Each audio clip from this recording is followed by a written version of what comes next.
শীত তো চলে এসেছে, তো শীতের সবজি খেতে আমার অনেক পছন্দ, তো অনেক মজা লাগে। আসসালামু আলাইকুম, শুভ দুপুর। তো দুপুরে রান্না বসিয়ে দিয়েছি।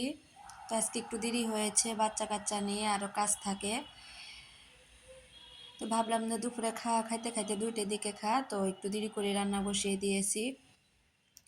তো আমি তো বড় মাছের মাথা লেজ ছিল।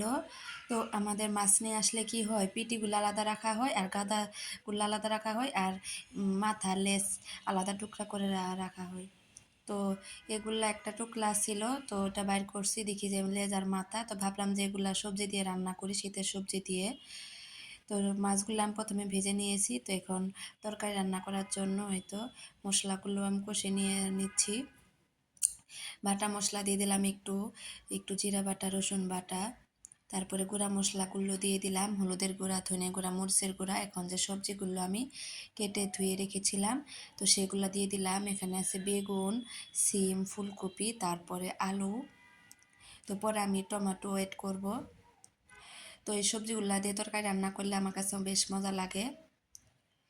তো সবজিটা আমি প্রথমে ভালো করে কষিয়ে নিলাম, এখন ঝোল দিয়ে দিলাম। আবার আমি মাছ দিয়ে কষিয়ে নেব, কারণ এগুলা বড় মাছ, দেখা যায় কি ভিতরে কিছু ঢুকে না। তো মাছগুলো দিয়ে আমি আর একটুটা পানি দিয়ে এখন ভালো মতো কষিয়ে নেব। দেখেন আরও কিন্তু অনেকটাই পানি উঠেছে সবজি থেকে। তো এখন আমি আর একটু ঝোল দিয়ে ঢাকনা দিয়ে ঢেকে দেব। স্বাদ মতো লবণ দিয়ে দিলাম। তো এখন আমি এতে একটা টমেটো কেটে রেখেছিলাম, সেটা দিয়ে দিলাম। টমেটোটা শুরুতে দিলে হয় কি একবারে গলে জায়গা। তো এখন দিয়ে দিলাম ধনে পাতা। তো ধনে পাতা দিয়ে এখন তরকারি রান্না শেষে শেষে ধনে পাতাটা দিয়ে দিয়েছি। এই তো আমার তরকারি রান্নাটা শেষ।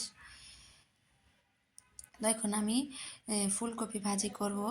অনেকগুলো আমার শাশুড়ি মা ফুলকপি পাঠিয়ে দিয়েছিল, তো ওগুলো দেখা যাচ্ছে কি উপর দিয়ে কি মানে নষ্ট নষ্ট আবার ধরছে। তো ভাবলাম যে 2টা এই ভাজি করে ফেলি, মানে 4টা 5টা দিয়েছিল, 5টার মতো দিয়েছিল। তো আর 2টা কেটে রেখেছি, সিদ্ধ দিছি পাশের চুলায়। তো ওগুলা বড়া বানিয়ে খাওয়া যাবে।